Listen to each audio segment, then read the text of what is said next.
ગુજરાતના એક નાનકડા ગામમાં દર વર્ષે એક મોટો મેળો ભરાતો હતો.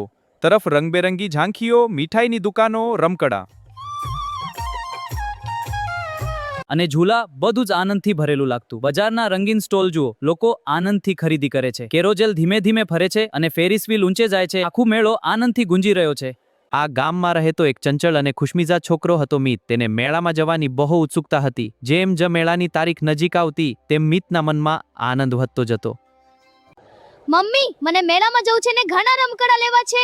હા બેટા, પણ પહેલા તું તારા કામ પૂરા કરજે. ઠીક છે મમ્મી? મેં બધા કામ ઝડપથી પૂરા કર્યા. હવે આખો દિવસ મેળાની રાહ જોતો રહ્યો. જુઓ લાલ ફાન્સ કેટલું સરસ લાગે છે. મેળો શરૂ થાય ત્યારે હું સૌથી પહેલો જઈશ. સાંજ પડતા મિત તેના પપ્પા મમ્મી સાથે મેળામાં ગયો. ત્યાં પહોંચતા જ તે ખુશીથી ઝૂમી ઉઠ્યો. ચારે તરફ લાઈટો ઝગમગતી હતી, સંગીત વાગતું હતું અને લોકો હસતા રમતા ફરતા હતા. વાહ, આ બધી ક્યાં બહુ મજા આવશે. મિતે સૌથી પહેલા મોટા ઝૂલામાં બેસવાનું નક્કી કર્યું. વાહ, કેટલી મજા આવે છે. ઝૂલો ઉપર જતા તે થોડો ડરાયો, પણ પછી તે મજા માણવા લાગ્યો. બેટી બહાદો. પછી મિતે જલેબી, ગાંઠિયા અને આઈસ્ક્રીમ ખાધા. તેની મનપસંદ મીઠાઈ ખાઈને તે ખૂબ ખુશ થયો. તે પછી તેણે રંગબેરંગી બલૂન એક નાનું કારવાળું રમકડું લીધું.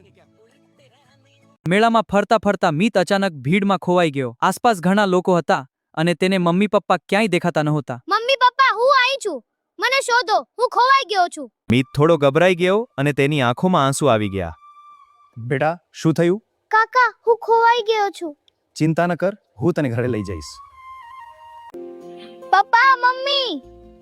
બેટા, ભીડમાં હંમેશા ધ્યાન રાખવું જોઈએ. હા મમ્મી, હવે હું ધ્યાન રાખીશ. આ પછી મિતે ફરીથી મેળાની મજા માણી, પણ હવે તે વધુ સાવચેત હતો.